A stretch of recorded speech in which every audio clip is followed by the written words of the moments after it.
dernière minute, donc elle ne sera pas là ce matin. On va laisser la parole tout de suite à Rémi Monet, qui reprendre la discussion ensuite. Alors, Rémi Monet est maître de conférence en informatique à l'Université Jean Monnet. Il travaille sur les méthodes d'apprentissage automatique et un de ses thèmes de recherche repose sur l'apprentissage de représentation de manière faiblement ou non supervisée, avec des applications pour la détection d'anomalies. C'est correct? C'est pas faux. Merci. Ok, donc bonjour à tous. J'ai fait les transparents en anglais au cas où, si dans une traduction, n'hésitez pas.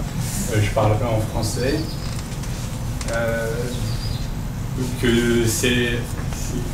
On est un public globalement assez varié.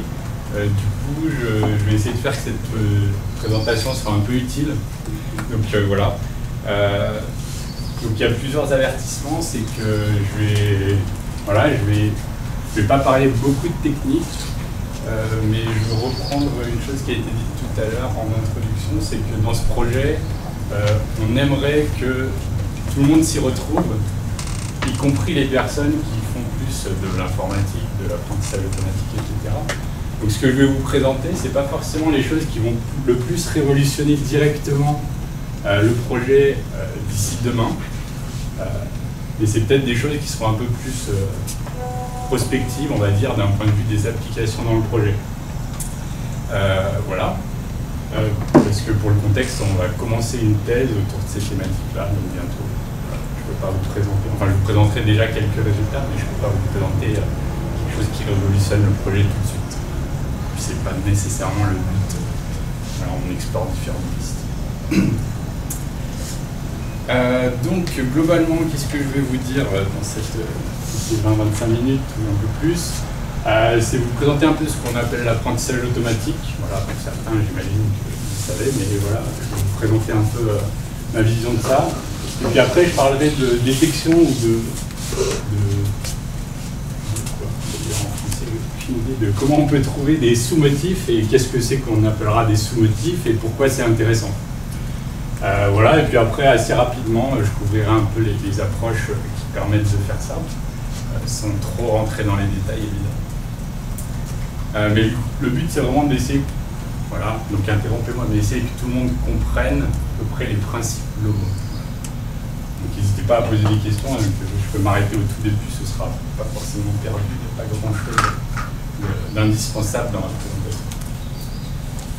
Donc l'apprentissage automatique, il y a plein de facettes à cet apprentissage automatique, mais en introduction, je préfère prendre quelques mots qu'on retrouve beaucoup aujourd'hui, peut-être même dans les journaux que vous pouvez lire tout le monde ici.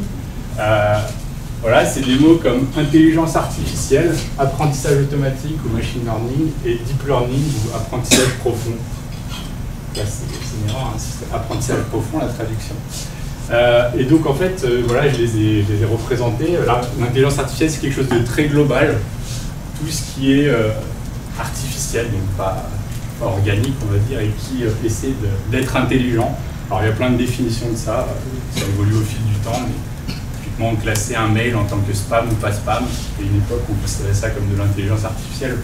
Aujourd'hui on voit plus ça comme un outil, mais bon. Voilà. Le machine learning, c'est une sous-partie de ce domaine qui s'intéresse à faire des choses qu'on verra juste après, mais en gros à apprendre à partir d'exemples. On va voir un peu plus de détails. Et le deep learning, qui est très à la mode en ce moment, c'est une sous-partie du machine learning, une façon de faire du machine learning. Voilà, je vous ai copié-collé la définition de Wikipédia, mais en gros, c'est des techniques d'intelligence artificielle, d'informatique et de statistiques qui visent à donner aux ordinateurs la capacité d'apprendre, c'est-à-dire à partir de données, d'apprendre, je me désignais tout le temps, mais d'apprendre à faire quelque chose. Je vais revenir un peu, parce que c'est peut-être pas évident pour tout le monde, sur comment on écrit des logiciels classiques. Comment on écrit normalement des logiciels. Il y a quelqu'un qu'on va appeler un développeur qui va programmer, donc écrire un programme dans un langage que la machine comprend. Donc il va écrire des instructions que l'ordinateur comprend, qui peuvent être soit des instructions très simples, soit des instructions plus compliquées, mais qui ont été écrites par d'autres personnes à partir d'instructions très simples. Mais l'ordinateur est très bête. Et donc, c'est des humains qui vont écrire des programmes pour que l'ordinateur fasse ce qu'on veut qu'il fasse. Et le but, c'est que l'humain qui écrit ce programme arrive à faire que, en exécutant ce programme, en le lançant, quand l'ordinateur va suivre les instructions, ça fasse ce qu'on voulait que ça fasse. Et c'est toute la problématique de l'écriture de logiciels. La grosse limitation de tout ça, c'est que quand on s'intéresse à un domaine spécifique, les ornements par exemple, le développeur, la personne qui sait écrire un programme, n'est pas forcément expert du domaine des ornements, et vice-versa. Donc on se retrouve à avoir plusieurs personnes qui ont des compétences différentes, et rien que savoir comment finalement transformer ce que l'expert voudrait que le programme fasse en un programme qui est compris par l'ordinateur, ça c'est quelque chose de très difficile, et c'est un gros obstacle. Et il y a même des cas où c'est pas forcément facile, l'expert n'est pas capable. On est tous experts pour dire si dans un chat, dans une image il y a un chat ou pas. On y arrive assez bien en tant qu'humain. Pourtant, je vous mets au défi de m'expliquer comment vous êtes venu à cette décision. Et pour pouvoir programmer, écrire un programme, il faudrait comprendre comment on est venu à cette décision. Et a priori, personne ne sait l'expliquer suffisamment clairement pour faire un programme qui marche, pour reconnaître des chats dans des images. Donc là, il y a un gros obstacle. C'est pour ça, entre autres, qu'on va avoir des choses comme l'apprentissage automatique. Alors, entre les deux, il y a un truc qu'on appellerait les systèmes experts. L'idée, c'est d'écrire un programme qui est un peu général, qui va faire appel à une base de connaissances, et cette base de connaissances va être remplie par un expert. Ça marche très bien s'il est facile, en gros, de formaliser les connaissances d'un expert, mais dans le cas de tout à l'heure, c'est toujours impossible, finalement, de formaliser correctement. Donc les systèmes experts, c'est quelque chose qui était à la mode il y a quelques dizaines d'années, qui a bien servi à une époque. On croyait avoir rendu les ordinateurs intelligents, mais en fait, ça a très vite atteint ses limites.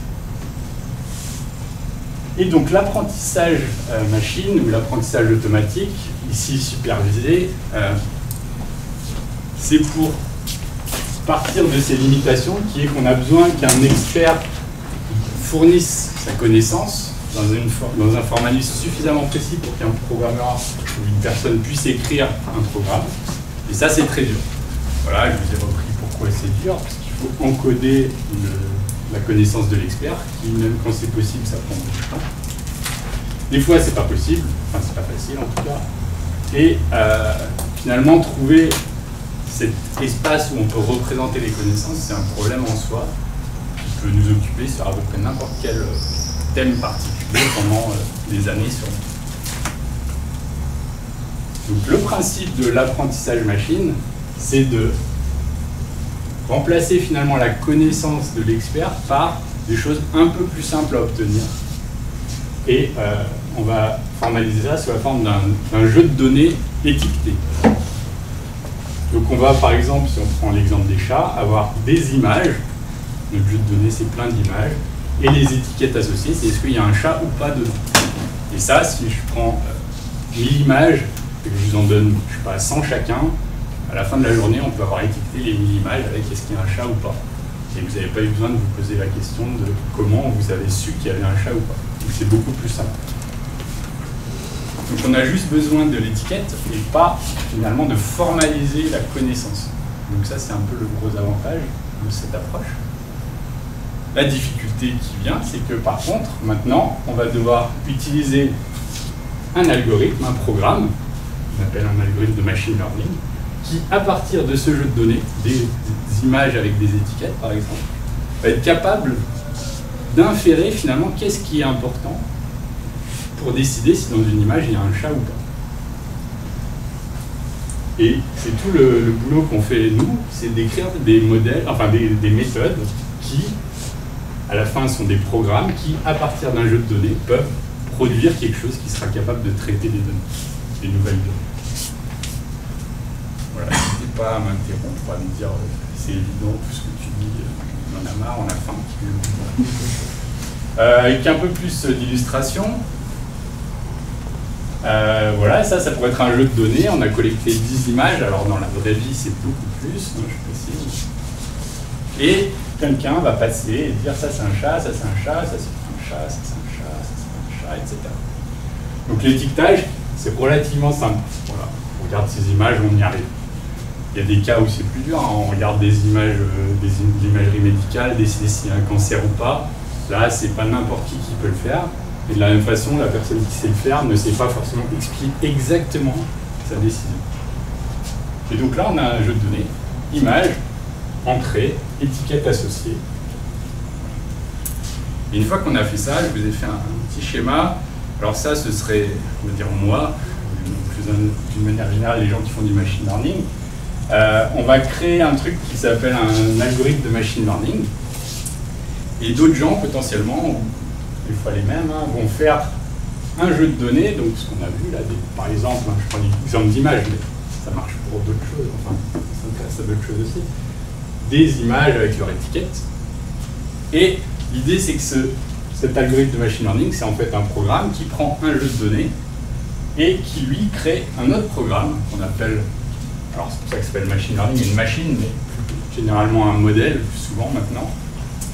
Ce modèle est capable, alors ce modèle contient finalement la digestion de toute cette information de manière suffisamment intelligente pour remarquer que peut-être le fait qu'il y ait des oreilles, et encore je ne sais pas ce que c'est qu'une oreille, le fait qu'il y ait des oreilles nous dit que c'est peut-être un chat. Et donc ce modèle, qu'est-ce qu'il peut faire? C'est un programme qui peut, quand il reçoit une image, la traiter et nous donner l'étiquette. Donc quand il reçoit une nouvelle image, il est capable de nous dire c'est un chat. J'ai mis une petite marque verte pour dire il ne s'est pas trompé. Parce qu'il n'y a pas de magie. Là, il nous dit c'est pas un chat, il ne s'est pas trompé, mais des fois il peut se tromper. Par exemple, ici, une peinture sur un mur, il pourrait croire que c'est un chat, parce que, il a vu des rayures ou quelque chose comme ça. Le modèle peut très bien se tromper, soit parce que les données ne sont pas assez représentatives de tout ce qu'on pourrait voir, on va dire, soit parce que le gars en vert, il a mal fait son boulot. Voilà, par exemple. Ou plein d'autres raisons. Et après, il y a aussi d'autres images, par exemple, qui pourraient très bien... Là, il nous dit c'est un chat. Bon, en fait, c'est pas vraiment un chat, c'est un gros chat. Voilà, est-ce que c'est vrai, est-ce que c'est faux? Voilà, le modèle a décidé, a jugé ça comme étant un chat. Je ne saurais pas dire si c'est vrai ou pas. Clairement, si on voulait s'intéresser à ce genre d'animaux, peut-être notre jeu de données aurait besoin d'être un peu plus divers. Et c'est un problème qu'on aura toujours. Si on a peu de données en machine learning, les résultats, on ne pourra pas vraiment dire qu'ils sont bons ou mauvais. Ils seront mauvais en pratique, mais globalement, il y a une bonne raison. Ça va? Donc l'apprentissage supervisé, hein, on peut faire de la classification d'images, la recherche d'images, donc un peu dans le projet des choses qu'on retrouve. Hein. Vous pouvez faire aujourd'hui de la traduction automatique de langue, ça marche très bien, grâce à l'apprentissage supervisé, la détection de spam, enfin il y a une infinité, énormément d'applications dans le quotidien maintenant. Dans le projet, Thomas vous montrera, enfin peut-être pas que Thomas d'ailleurs, mais vous avez peut-être déjà vu hier, des outils qui permettent de détecter automatiquement dans la page les zones où il y a plutôt de l'ornement, plutôt du texte, etc. Ça c'est de l'apprentissage supervisé. Quelqu'un a étiqueté plein d'exemples, enfin, un certain nombre d'exemples, et le programme maintenant c'est le faire tout seul. Voilà, et puis on peut aussi faire de la détection de vignettes. Enfin, on l'avait fait d'ailleurs. Si on s'intéresse à la petite vignette de soleil, on apprend à détecter des soleils dans des images, et puis on les trouvera dans les autres images ensuite.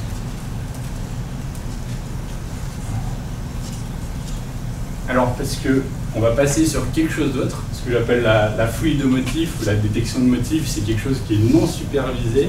Donc je vais bien faire la distinction ici. Alors c'est un peu plus abstrait dans la représentation, mais ici c'est nos images, chaque rond est une image, et puis s'il est plein c'est un non-chat, et puis s'il est rond, s'il est vide c'est un chat. Donc intuitivement on peut représenter toutes nos images comme ça, et puis elles sont là, etc. L'apprentissage supervisé, il prend finalement un ensemble de données comme ça, et puis il va essayer d'apprendre pour un nouveau point quelque part, une nouvelle image qu'on n'a pas, qu'on verrait ailleurs, si c'est un chat ou pas. L'apprentissage non supervisé, c'est de se dire, bon, on a plein de données, mais on n'a pas d'étiquette. On ne sait pas si c'est des chats ou des chiens ou des non-chats ou autre chose. Et donc, c'est deux problèmes qui sont très différents dans le sens où là, ça demande finalement d'avoir un jeu de données et des étiquettes. Pour chat, non-chat, c'est pas très coûteux. Pour cancer, non-cancer, c'est un peu plus coûteux, puisque n'importe qui ne sait pas le faire. Par contre, ici, on a plein de données, mais on n'a pas d'étiquette. Donc, on n'a pas demandé à quelqu'un de dire si c'est un chat ou pas, ou autre chose. Donc, les problématiques ne sont pas vraiment les mêmes, dans le sens où ici, on va essayer finalement d'apprendre ce qu'on appelle un séparateur. Notre modèle, il va être capable de juger pour un nouveau point qui serait ici. Il dirait, bah, c'est un rond, parce qu'on est de ce côté de ce qu'il a appris. Et dans l'autre cas, bah, on ne peut pas vraiment apprendre un séparateur, quelque chose qui peut classifier chat, non-chat par la suite. Donc ce qu'on fait en général, c'est des tâches, par exemple, de clustering. On va essayer de regrouper les points, de trouver des groupes. C'est pareil pour les ornements. On va essayer de grouper les ornements. Ça peut être une tâche non supervisée, donc on n'a pas besoin de qui serait dans le domaine de l'apprentissage automatique. Voilà, et après on pourrait dire, si j'ai un nouveau point, bah, ici, bah, il appartient au groupe vert. Alors, on ne saurait pas dire si c'est un chat ou autre chose, mais il appartient au groupe vert, on pourrait dire, il ressemble à tout cela.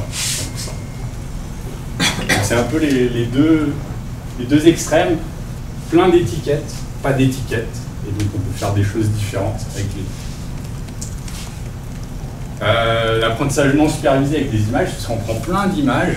Ici j'ai cherché animaux, animal, dans une base d'images, et je vous ai mis quelques images.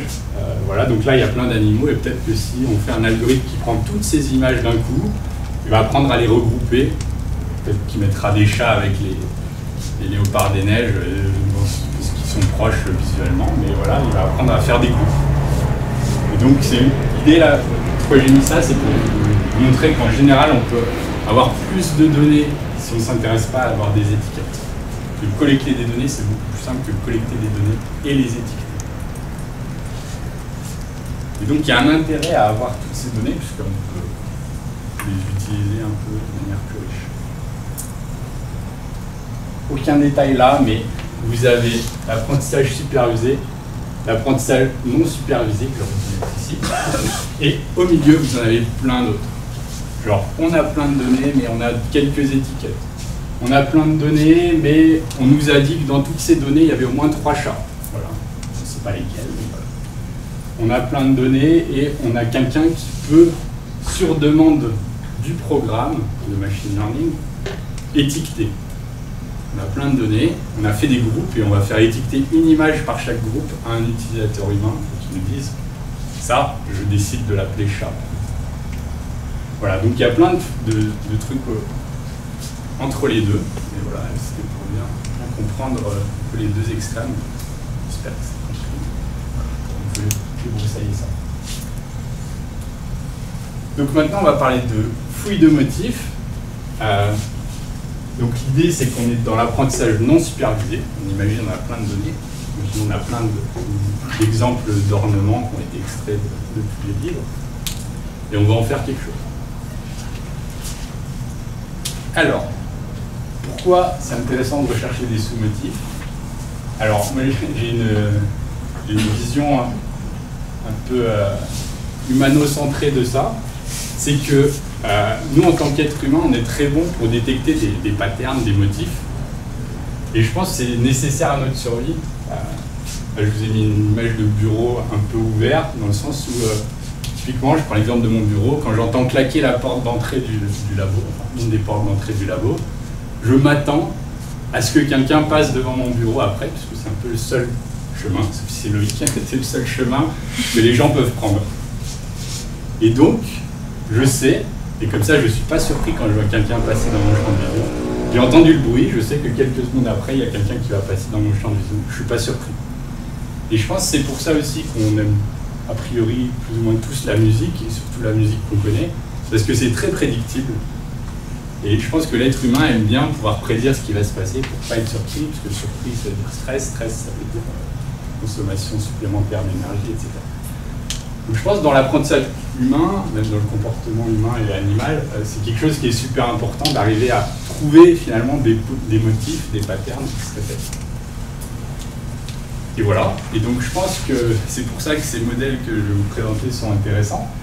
Mais dans l'idée, on pourrait imaginer ici le temps. Et puis ici, je vais faire différentes lignes, mais on pourrait dire ici, c'est le bruit de porte. Il y a un bruit de porte. Et donc dans le temps, il y a un bruit de porte ici, j'ai un bruit de porte ici, et puis peut-être quelqu'un est arrivé plus tard ici. Et puis à chaque fois, enfin pas à chaque fois, parce que c'est pas toujours, mais souvent quand il y a un bruit de porte, je vois quelqu'un dans mon champ de vision. Du mouvement. Et normalement, s'il y a du mouvement pas trop loin de moi, je devrais être inquiet, enfin je devrais m'inquiéter, je devrais être surpris. Mais en fait, c'est toujours après le bruit de porte. Voilà. Des fois, il y a quelqu'un qui marche un peu moins vite, donc c'est un peu plus tard. Il y a un délai plus grand. Et du coup, ça, c'est un motif qui revient. Avec des variations, etc. Mais c'est un motif qui revient. Et personne m'a dit, ah attention, quand quelqu'un rentre, après il va passer devant. C'est à force que j'ai remarqué ça. Et donc maintenant, au début, peut-être le premier jour, ça me stressait, il y a quelqu'un qui passait à chaque fois. Maintenant, ça va mieux. Voilà. Donc tout le but, c'est finalement à partir de plein de données comme ça, en tant qu'être humain ou en tant qu'algorithme, à partir de plein de données comme ça, donc différentes choses qui peuvent se passer à différents instants, d'essayer de trouver les patterns, les motifs récurrents pour mieux arriver à prédire. Voilà, c'est un peu le but de la fouille de motifs. Ici, dans des données qu'on va appeler temporelles. Et là, vous voyez le mouvement, j'ai mis, ça pourrait être mouvement à gauche de moi, il pourrait y avoir mouvement à droite aussi. Alors, il ne se passe pas grand-chose à droite, parce que c'est mouvement à droite, et donc en fait, il y a une notion qui peut être spatiale ici, ou multimodale, le son, la vision, etc. Et donc tout ça, c'est important, je pense. Et donc c'est pour ça que je me suis entre autres intéressé à développer des algorithmes qui vont essayer de trouver ces patterns. Enfin, pas que moi, je ne peux pas inventer le domaine. Et donc, d'une manière générale, la décomposition spatio-temporelle de données, et j'avais utilisé des méthodes, et c'est là que je ne vais pas rentrer trop dans le détail, je vais quand même essayer de vous donner un peu l'intuition de ces méthodes, qu'on appelle des méthodes probabilistes, mais surtout des méthodes un peu aussi génératives. Alors, je vous donne juste une petite visualisation de tout ça. La même chose que j'ai dessiné avant. On a le temps ici, voilà, le temps, et puis des caractéristiques. Ici, on a appelé des mots, mais bon, pour une raison spécifique, mais c'est voilà, le bruit de porte, la personne qui passe dans mon champ de vision, et peut-être que plus tard, la personne revient prendre un café, puisqu'il y a aussi la machine à café en face de mon bureau, etc. Et donc ici, en fait, on a plein de données comme ça. Là, j'en ai montré peu, mais finalement, j'ai des jours et des jours d'observation depuis mon bureau. Et j'essaie de trouver les choses qui reviennent. Et si ça se passe bien, je vais trouver à la fois les patterns récurrents, les motifs récurrents, et quand est-ce qu'ils commencent, ou quand est-ce qu'ils ont lieu, en fait. Quand est-ce qu'il y a des occurrences de ces motifs. Et donc là, par exemple, on voit ce motif qui semble revenir souvent, et puis cet autre motif qui semble revenir, et ils peuvent se mélanger un petit peu. Il peut se passer deux choses en même temps. Quelqu'un peut venir prendre un café en même temps que quelqu'un arrive au labo. Et donc le but de toutes ces méthodes, c'est un peu de trouver ça, donc ces motifs récurrents, et puis quand est-ce qu'ils commencent, enfin quand est-ce qu'ils ont eu lieu. Donc ça, c'est un peu la tâche telle que je la décris ici. Il y a plein de choses qui peuvent rentrer dans les variations de tout ça, mais bon. L'idée des modèles probabilistes, qui étaient très utilisés il y a quelques années, qui le sont toujours beaucoup, et on verra un peu d'autres méthodes juste après, c'est d'être génératif. Donc en fait, ce qu'on va faire, c'est on va raconter une histoire en tant que moi, expert, non pas d'un domaine particulier, mais plus des données. Je vous ai raconté une histoire là où j'estime qu'il y a des choses qui se passent, et quand elles se passent, elles ont une sorte de signature, une sorte de motif qu'on observe dans les données. Donc si j'arrive à raconter cette histoire, en gros, je vous dis par exemple, il y a un motif qui ressemble à ça, et puis il y en a un autre qui ressemble à ça. Alors, ce que je vais observer dans le temps, peut-être, c'est ce que j'avais tout à l'heure, ça, et puis le café en même temps. Et si j'arrive à raconter cette histoire, à partir de ça et de quand ça apparaît, je sais comment ça va se manifester finalement dans mes perceptions, dans mes données ici, alors le modèle probabiliste nous permet finalement d'inverser le processus. C'est aussi le domaine des modèles inverses, qui font la même chose. Ça nous permet d'inverser le processus, c'est-à-dire de dire, ok, si je sais ça, je connais les motifs, je sais comment ça va se passer au niveau de mes observations, je sais que je vais entendre du bruit, puis voir quelque chose, etc. Mais en fait, ça, je ne le connais pas, c'est bien tout ça le problème. Et donc, grâce à ces modèles, si on a réussi à raconter l'histoire dans un sens, qui est en général facile, de haut en bas, alors on peut, avec un peu de travail, un peu de maths et un peu de stats, inverser le processus, juste à partir des données et de cette histoire, retrouver les choses qui sont inconnues. Retrouver les patterns. Voilà, ça c'est en 2 mots. Donc on a une histoire générative qui va encoder finalement toutes nos suppositions. Là j'ai dit, il y a des sortes de patterns qui existent et quand ils commencent, ils continuent, etc. Ça encode en fait l'intuition de l'expert, plus au sens intuition. On ne donne pas des vraies choses comme pour écrire un programme, mais plus l'intuition, la structure des choses. Ça reste quelque chose qui peut être difficile, hein. C'est pas trivial. Mais si on sait décrire de haut en bas, en gros, alors, avec beaucoup d'efforts que je ne détaillerai pas, on peut arriver à inverser ce processus. Donc finalement, écrire un algorithme qui va faire l'inverse. C'est-à-dire à partir de plein de données, nous retrouver des choses qui nous intéressent et qui sont inconnues. N'hésitez pas si ça devient de moins en moins clair et que je peux clarifier des choses.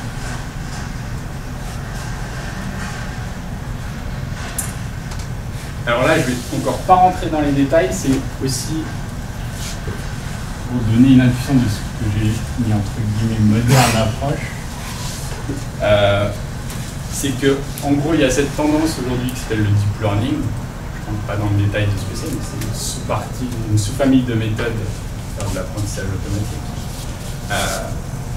Et du coup, dans l'idée, on va pouvoir faire la même chose avec un peu plus de flexibilité à 2 niveaux, dans la façon dont on va encoder cette structure. J'ai dit, il y a des patterns qui apparaissent à certains endroits qui font des choses. Là, j'ai été un peu contraint pour pouvoir après inverser le processus. Donc, je me suis mis des contraintes en tant qu'expert du domaine, entre guillemets. Je savais qu'il y a des choses que je ne pouvais pas faire, parce que l'inverser, ce serait très dur, parce que je devrais le faire avec plein de maths, etc. Et je savais qu'il y aurait des limites que j'atteindrais à ce niveau. Donc, grâce aux méthodes un peu plus récentes, on a un peu plus de flexibilité à ce niveau-là. Faire des choses un peu plus libres, on va dire. On a moins de maths à écrire pour simplifier, donc on peut essayer plus de choses plus facilement. Par contre, souvent, ça vient au coup du fait qu'on a besoin de plus de données. Voilà. Et que ça utilise beaucoup de ressources de calcul, mais qui sont disponibles en général aujourd'hui. Voilà, donc il y a d'autres approches comme ça.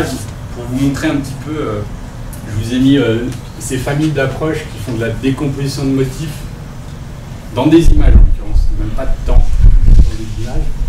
Pour vous donner une idée, un des premiers travaux de ce genre, je dirais, ça date de 2016.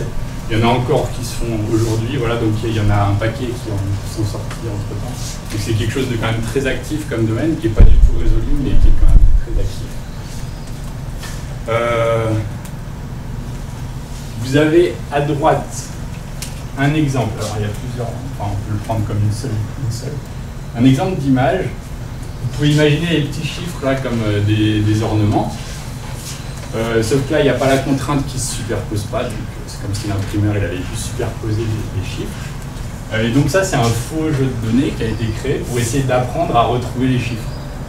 Et donc ces méthodes, voilà, bon, c'est extrait de ce papier là, il montre que on arrive bien à reconstruire, donc à expliquer notre entrée à partir du modèle, et que si on s'intéresse à où ont été trouvés les chiffres, les petites boîtes en gros bleues comparées aux vraies boîtes jaunes où étaient vraiment les chiffres, on voit que c'est pas trop mal par rapport au premier modèle qui s'appelle R ici, qui lui était un peu dans les choux et qui n'avait pas bien expliqué. Voilà, donc c'est pour vous illustrer un peu sur quel jeu de données de synthèse, donc c'est généré, les gens travaillent encore à ce niveau-là, c'est-à-dire on génère des images un peu comme ça, et puis on va essayer d'apprendre à partir de plein d'images comme ça, à redétecter automatiquement. Ce qu'il faut savoir, c'est que, juste pour être précis, l'algorithme il reçoit plein d'images comme ça, il ne sait pas ce que c'est qu'un œuf, c'est juste qu'il y a plein de œufs qui reviennent, qui se ressemblent un peu, et qu'il y a une structure spatiale qui revient souvent. Et c'est pour ça qu'on est capable de le retrouver au final, parce qu'au final il a su ce que c'était qu'un zéro, il a trouvé les zéros, etc. Et donc c'est vraiment non supervisé, il a reçu des images comme ça, pas plus d'informations que l'image. Il a appris à trouver et à savoir la structure des chiffres. Là, il y en a un assez intéressant. Alors, j'ai mis l'illustration, mais dans l'idée, c'est de faire la même chose, mais au lieu de trouver qu'ici, il y a un chiffre et que c'est un zéro, enfin, lui, il n'apprend pas le mot zéro, et que ça ressemble à un zéro, il va aussi apprendre, dans ce modèle plus récent, là, qui s'appelle Rich en l'occurrence, il va apprendre des hiérarchies. Donc, il va peut-être apprendre que, ok, il y a des zéros, mais aussi que des fois, on met toujours un zéro avec un 2 à l'après, par exemple, côte à côte. Donc il va apprendre des hiérarchies. Donc là, c'est une hiérarchie entre un rond vert et toujours en bas à droite du rond vert, on a un carré bleu et un triangle jaune, orange. Et donc il est capable de retrouver ces hiérarchies automatiquement si dans les données, elles sont souvent là. Voilà. Alors il ne faut pas trop s'emballer, parce que dans les ornements, il y a ces hiérarchies, on en a parlé tout à l'heure, c'était très intéressant. Mais je pense quand même qu'on risque d'être limité par le nombre de données. Si un assemblage d'ornements revient que 2-3 fois, je ne pense pas qu'on puisse espérer qu'un modèle le retrouve. C'est pour ça que même si ça peut paraître très attrayant, pas trop s'emballer non plus. Et pour finir, je vais vous présenter quelques résultats qui ont été obtenus par Sayan, qui est ici, malheureusement. Parle mieux anglais que français, donc voilà. Donc c'est vraiment ces travaux. Donc l'idée c'est ce qui a été fait, c'est de faire un faux jeu de données, un peu comme les chiffres qu'on a mis partout, mais avec des ornements. Parce qu'on a des images d'ornements. Et ce qui est bien, pourquoi on fait des faux jeux de données? On pourrait dire, mais pourquoi vous ne travaillez pas directement sur les ornements? Bon, pourquoi on fait des faux jeux de données? Puisque ça permet d'avoir beaucoup plus de données. De ne pas se confronter à cette limite du nombre de vraies données qu'on a. Et ça permet aussi d'avoir des étiquettes gratuitement, donc on sait où on a mis les vignettes, donc si notre but c'est de retrouver les vignettes, on pourra savoir si on les a retrouvées au bon endroit. Même si l'algorithme n'apprend pas en utilisant on ne lui donne pas la position, si son but c'est de les retrouver, c'est bien de pouvoir évaluer si l'algorithme a marché. Voilà, donc ça c'est des exemples de choses qu'on a fait. Bon, mais voilà, on a collé des ornements, bon, en blanc sur noir, mais imaginez l'inverse, des ornements à partir d'un dictionnaire qu'on avait, enfin d'un catalogue qu'on avait, et puis on les a mis un peu au hasard, là c'est pas trop au hasard, mais voilà. Voilà, on peut les disposer un peu différemment, en mettre plus, et là j'ai représenté en gros la position où on aimerait qu'ils soient retrouvés, si on demande à l'algorithme de retrouver leur position. Voilà, ça c'est des exemples, donc on génère plein d'images comme ça. Le carré rouge n'est juste qu'une représentation de où on aimerait retrouver. Et donc voilà, quelques résultats, mais pour donner une idée, ça c'est l'image d'entrée avec l'endroit où on aimerait que les ornements soient retrouvés. Et ça c'est ce que un modèle qui a été appris sur plein d'images nous donne quand on lui donne cette nouvelle image et qu'on lui dit « Essaie de comprendre cette image à partir des vignettes que tu connais. » Il a appris avec des vignettes données. Donc ce qu'on voit, c'est que il a fait en fait un peu du Moyen-Âge. Donc il y avait sûrement plusieurs couronnes. Donc, quand il essaie quand il reconstruit, donc quand il réimagine dans sa tête ce que c'est qu'une couronne, il l'a bien trouvé ici. Il en a bien remis une, mais elle n'est pas super jolie. Il n'a pas bien appris l'apparence des couronnes. Il a fait une sorte de mélange un peu de tout.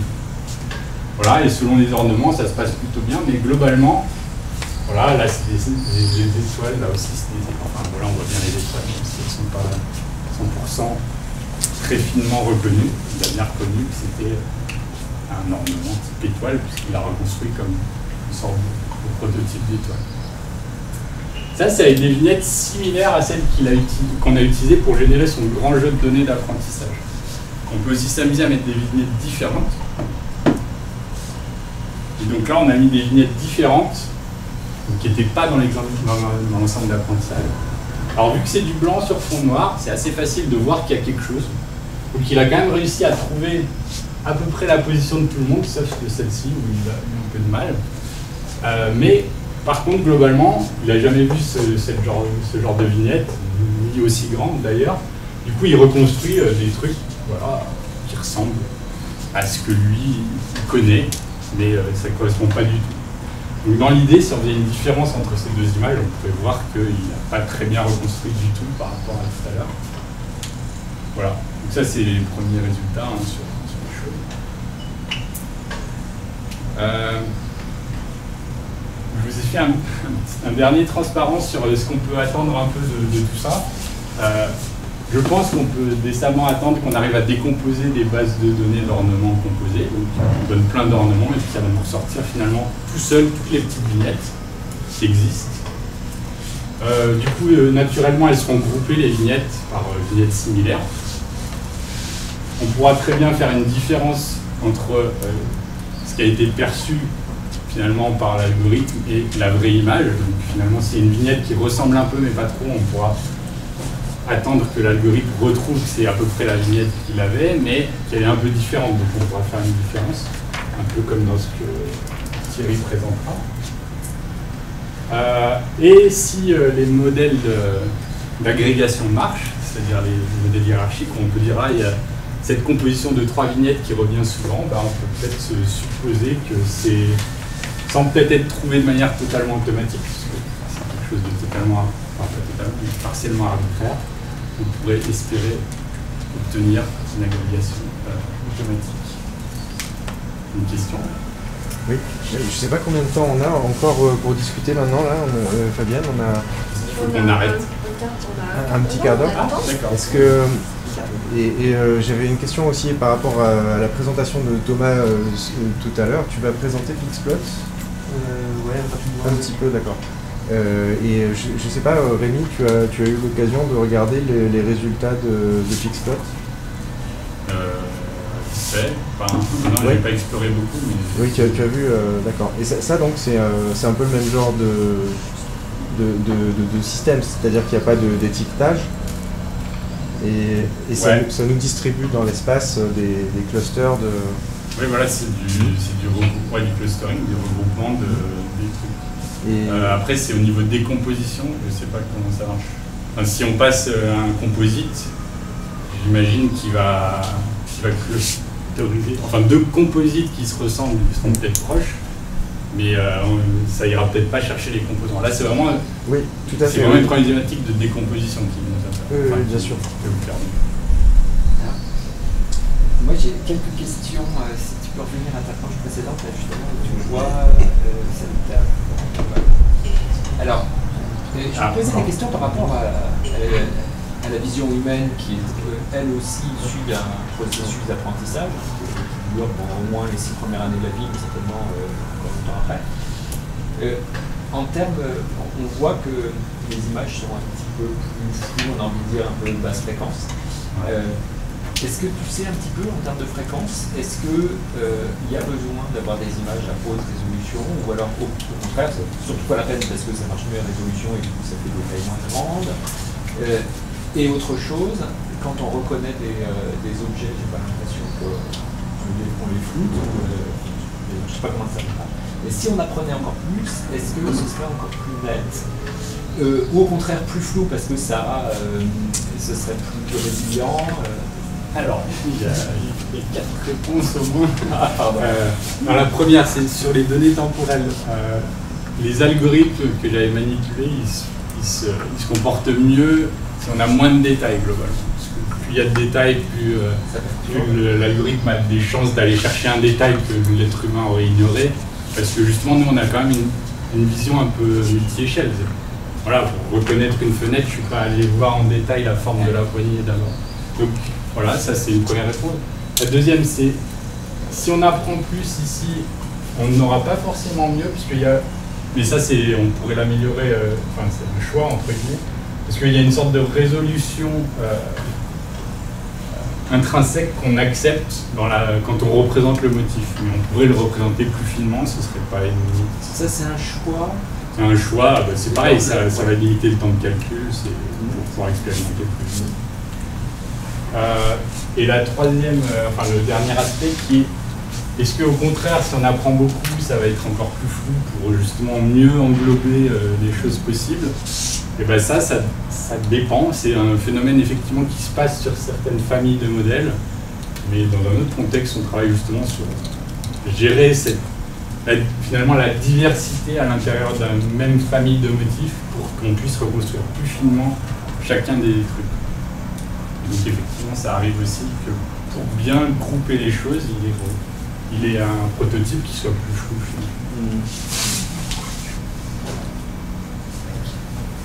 J'avais des derniers points.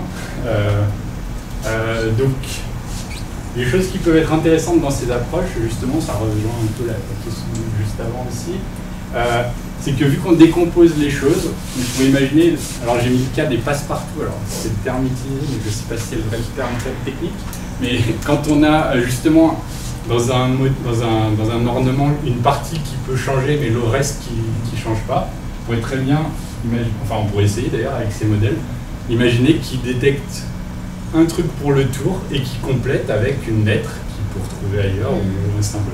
Donc ça, ces modèles, a priori, pourraient gérer ça. À essayer, bien évidemment, pour être sûr. Voilà. Et des pistes qui pourraient être intéressantes aussi, c'est d'ajouter des métadonnées. J'ai pris plein de trucs, mais la date d'impression, l'adresse d'impression officielle, l'imprimeur officiel, et aussi des métadonnées cachées, en gros, les vraies versions de ces choses-là. Donc la vraie adresse d'impression, qui est peut-être plus intéressante que l'adresse officielle, enfin qui transmet autre chose. Le vrai imprimeur, etc., qui ne sont pas forcément donnés, mais qu'on pourrait espérer que finalement l'algorithme pourra regrouper tous les caractères d'un imprimeur ensemble. Voilà, ou tout ce qui est alphabet, il pourrait y avoir des contraintes sur l'alphabet utilisé et voir que c'est les mêmes vignettes qui sont utilisées dans tel document que dans un autre, dans tel ornement. Les choses qu'on peut aussi ajouter dans ce genre de modèle, c'est la rotation, savoir que, en plus de savoir où est notre vignette, elle peut être aussi tournée. Et donc, le modèle peut très bien, lui, apprendre à détecter les choses tournées aussi et savoir que c'est la même mais tournée. Ça n'est pas de problème. Un truc dont on avait parlé à une époque et qui est un peu revenu, que je l'ai remis, c'est savoir si peut-être, quand les bois, par exemple, même le reste vieillit, on peut finalement, en combinant un peu avec la date, essayer de voir que c'est cette même vignette, enfin ce même bois ou métal qui a vieilli au fil du temps, etc. Ça peut nous aider à le retrouver aussi. Voilà. Et puis peut-être les variations, un même bois, ou je sais pas, selon l'ancrage ou la pression, va faire avoir un rendu différent. Donc si le modèle apprend à retrouver ce taux d'ancrage ou ce taux de pression, il pourra mieux regrouper les choses de manière plus intelligente. Voilà, j'ai mis en dernier, presque qui pourrait dépasser, Thierry l'a mentionné, on pourrait apprendre le style de composition, mais là encore une fois, je ne suis pas sûr qu'on ait eu assez de données pour pouvoir, à partir des données uniquement, savoir que tel imprimeur aimait bien mettre un soleil à côté d'une bague.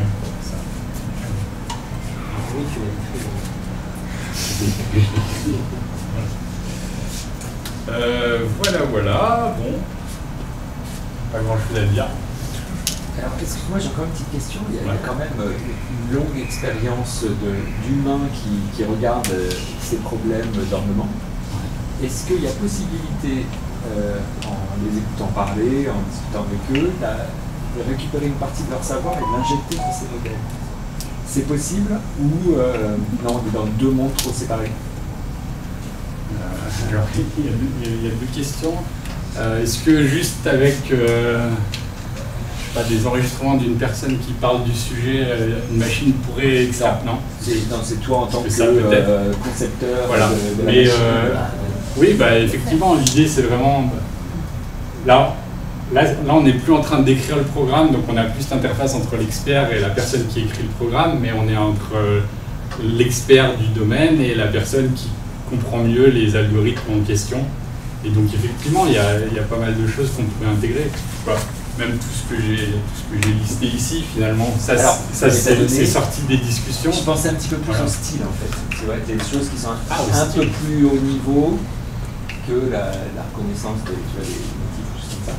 Mais le style, la façon dont on les compose, c'est là où je me disais, il y a quand même une certaine, un savoir-faire. M. Corsini a un peu évoqué ça. Et je pense, mais pour l'instant, moi, je ne comprends pas assez la notion, enfin, l'implication du style dans la composition. Mais effectivement, je pense qu'en discutant, on peut arriver peut-être à mettre des contraintes, des choses qui vont guider l'algorithme. En fait, plus on va mettre de contraintes qui peuvent venir de l'expertise, moins on va avoir besoin de données pour arriver à extraire des choses qui ont du sens.